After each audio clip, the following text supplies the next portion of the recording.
What makes the eclipse? Very early in the history of the world, a beautiful female child, whom the parents called Kanam, was born to a humble family who lived in a village on the borders of one of the great Khazi forests.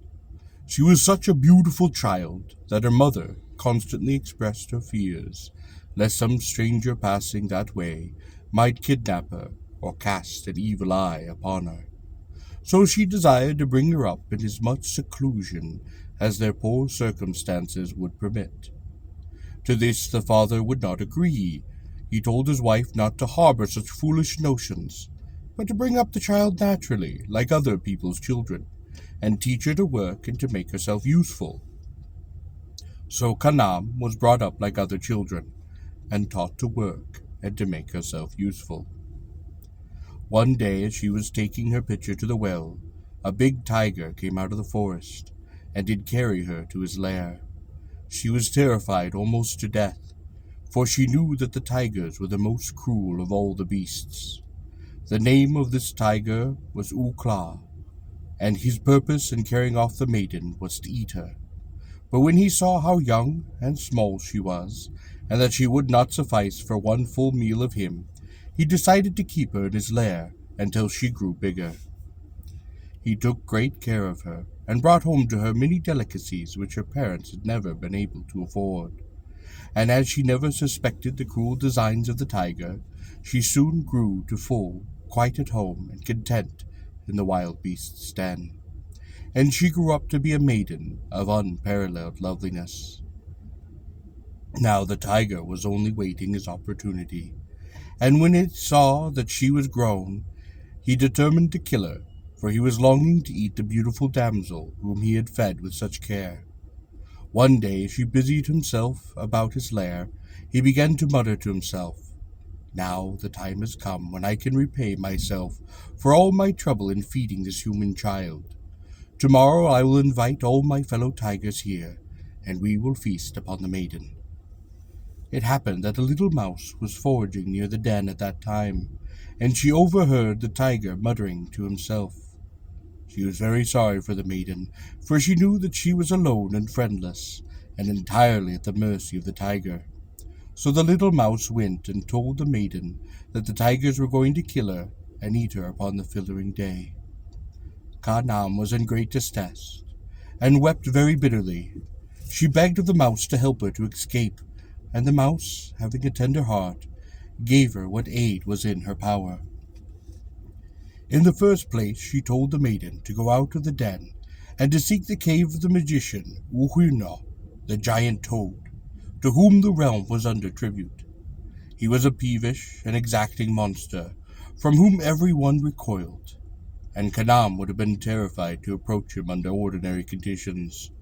But the peril which faced her gave her courage, and under the guidance of the mouse she went to the toad's cave. When he saw her, and beheld how fair she was, and learned how she had been the captive of his old rival the tiger, he readily consented to give her his protection. So he clothed her in a toad skin, warning her not to divest herself of it in the presence of others upon pain of death. This he did in order to keep the maiden in his own custody, and to make her his slave. When the mouse saw that her beautiful friend had been transformed in the likeness of a hideous toad, she was very sorrowful, and regretted having sent her to seek the protection of Uhinra, for she knew that as long as she remained in the jungle, Kanam would be henceforth forced to live with the toads, and to be their slave. So she led her away secretly, and brought her to the magic tree which was in that jungle, and told the maiden to climb into the tree, that she might be transported to the sky, where she would be safe from harm forever. So the maid did climb to the magic tree, and spoke the magical words taught her by the mouse. "Grow tall, dear tree, the sky is near, expand and grow." Upon which the tree began to expand upwards, till its branches touched the very sky, and then the maiden alighted into the blue realm, and the tree immediately did dwindle to its former size. By and by the tiger and his friends did arrive at the den, ravenous for their feast, And when he found that his prey had disappeared, his disappointment and anger knew no bounds, and were terrible to witness. He uttered loud threats for vengeance on whoever had connived at the escape of his captive, and his roars were so loud that the animals in the jungle did tremble with fear. His fellow tigers also became enraged when they understood that they had been deprived of their feast, and they turned on Ukla, and in their fury they tore him to death. Meanwhile, Kanam wandered homelessly in the Blue Realm, clothed in her toad skin. Everyone there lived in palaces and splendor, and they refused to admit that loathsome, venomous-looking toad within their portals. While she, mindful of the warning of Yuhan Ra, the magician, feared to uncover herself. At last she appeared before the palace of Khas-Ni, the sun, who, ever gracious and tender, took pity on her, and permitted her to live in a small outhouse near the palace. One day, thinking herself to be unobserved, the maid put aside her covering of toad skin, and sat to rest awhile in her small room. But before going abroad, she carefully did wrap herself in the skin as before. She was seen, accidentally, by the son of Khas-Ni, who was very noble of youth. He was astonished beyond words to find a maiden of such rare beauty, hiding herself beneath a hideous toad skin, and living in his mother's outhouse. He marveled what evil spell had caused her to assume such a loathsome covering, for her beauty enthralled him, and he fell deeply in love with her.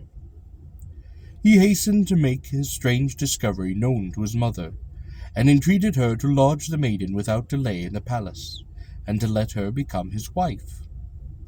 Khas-Ni, having the experience and foresight of age, determined to wait before acceding to the request of her young and impetuous son, until she herself had ascertained whether a maid such as her son described really existed beneath the toadskin, or he had been deluded by some evil enchantment into imagining what he had seen, a maiden in the outhouse.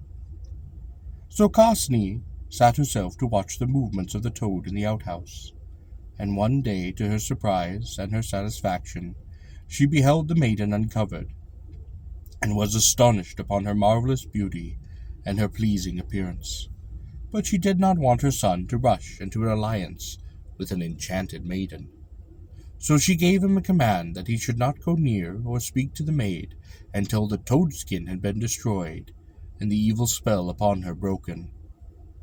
Once again Khas-Ni set herself to watch the movements of the toad, and one day her vigilance was rewarded by discovering Khanam asleep with the toadskin cast aside.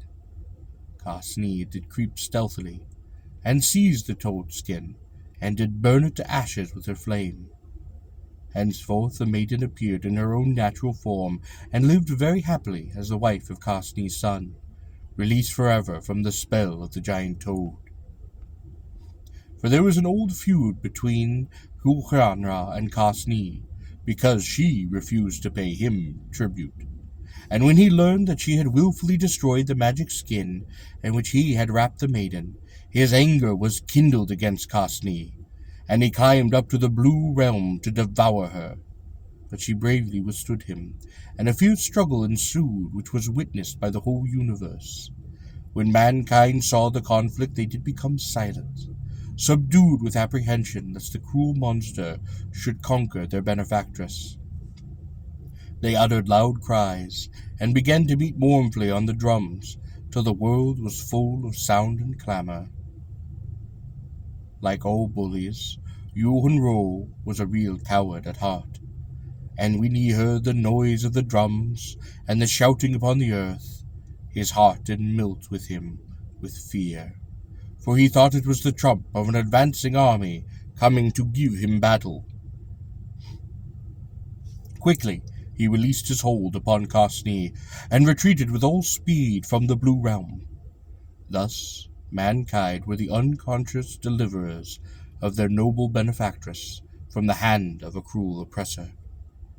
Yuhan Ro continues to make periodical attacks upon the sun to this day, and in many, many countries people call the attacks eclipses.